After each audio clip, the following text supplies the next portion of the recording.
आणखी एक महत्त्वाची बातमी या 15व्या विधानसभेची अधिसूचना जारी करण्यात आली आहे। 26 नोव्हेंबर नंतर नवीन विधानसभा अस्तित्वात येणार आहे आणि त्याबाबत राजपत्र आता काढण्यात आलंय। मोठी बातमी या क्षणाची आपण बघतोय। 15व्या विधानसभेची अधिसूचना जारी करण्यात आली आहे। 26 नोव्हेंबर नंतर नवी विधानसभा अस्तित्वात येणार आणि त्याबाबतचं राजपत्र काढण्यात आलंय। हे राजपत्र आपण पाहतोय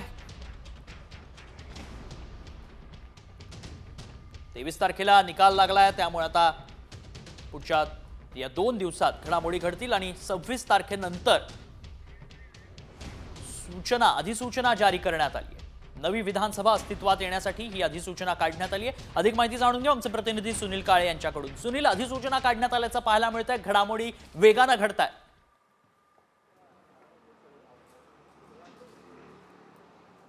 निश्चित, कारण की 26 नोव्हेंबरला रात्री 12 वाजता जी 14वी विधानसभा आहे ती संपुष्टात येणार आहे आणि त्या पार्श्वभूमीवरती आज निवडणूक आयोगाच्या अधिकाऱ्यांनी राज्यपालांची भेट घेतली। त्याचबरोबर इलेक्शन कमिशनला त्या संदर्भात पत्रसुद्धा पाठवण्यात आलं आणि आता अधिसूचना जारी करण्यात आलेली आहे, ज्यामध्ये 288 जे सदस्य आहेत त्यांचा उल्लेख करण्यात आलेला आहे। त्यामुळे 26 नोव्हेंबर नंतर नवीन 15वी विधानसभा जी आहे ती अस्तित्वात येईल आणि नवीन ज्या पद्धतीने चर्चा होती की राष्ट्रपती राजवट लागू शकते का, ते आता शक्य नाही, कारण की नवीन विधानसभा अस्तित्वात आल्यानंतर अशा पद्धतीनं कुठल्याही पद्धतीचं सरकार जे येईल त्यानंतर आगामी कामकाज होऊ शकेल। नक्कीच, धन्यवाद आपण दिलेल्या सगळ्या सविस्तर माहितीसाठी।